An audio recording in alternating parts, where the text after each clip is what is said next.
Gisiguro sa mga pulis sa HPG-11 nga kompleto ang witness sa himuong search sa kotse nga ilang nasakpan nga adunay kambal nga plaka kini subay sa mando sa korte. Today we will be conducting search warrant violation of RA 93 yung doble plaka. Gipasabot sa HPG-11 nga legal ang himuong aksyon nga nasubay sa proseso. Taga EOD mismo ang nagpaneling sa kotse, gilibot. Ug dihang nahuman, gisugdan dayon ang pag-abli sa kotse sa usa ka eksperto. Taod-taod pa ay naabli ang kotse. Ug dayon gisugdan ang search sa sulod sa sakyanan. Conducted kining thorough search no sa usa ka Toyota Vios na it was allegedly abandoned sa Ponciano, and allegedly also there was a suspected na carnap sa vehicle. Kano saan na siya na-abandon? Last September 18, 2025. Duha ka mga laing plaka o ubang dokumento ang nakuha sa pulis sa sulod sa kotse.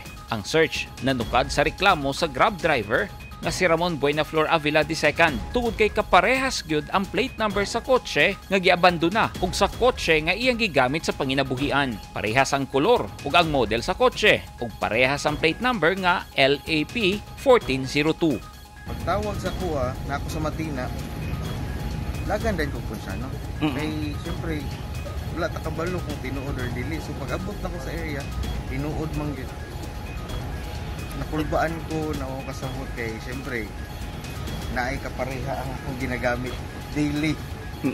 Siyempre hadlo ko ba kay masig yun sa ginaunsan niya sa isa sa nagagamit ano. Mo to one bad anang gi-report din ako sa kanang authorities kay para at least masuta gid kung yun sa ni siya or asa ni siya gigamit. Usa sa nakita nga kalahian sa kambal plaka kay ang original walay masangit kung ikis-kis ang kuko ug dili magprotrude ang QR code ikumpara sa kinopya nga plaka nga gipapilit lang ang QR code niini. And for almost 2 months, nobody claims about the subject vehicle. So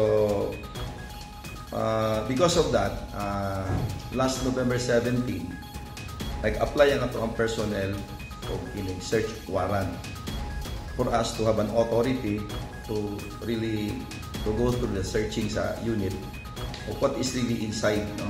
Kasi nabay mga contraband, and through to it moto ganinang makarong adlaw gipahilon nato ang pag-andar sa thorough search sa maong vehicle. Giasikaso na sa Regional Forensic Unit ang kotse aron ipailawom sa macro-etching examination. Pinagi sa pagkuha sa chassis ug engine number. Ay nila ihatag sa LTO ang mga dokumento aron masubay kung kinsa ang tinuod nga tag-iya niini. Kaysa kasamtangan, dili pa masulti sa HPG kung karnap ang kotse o di kaha biktima sa modus nga rent tangay.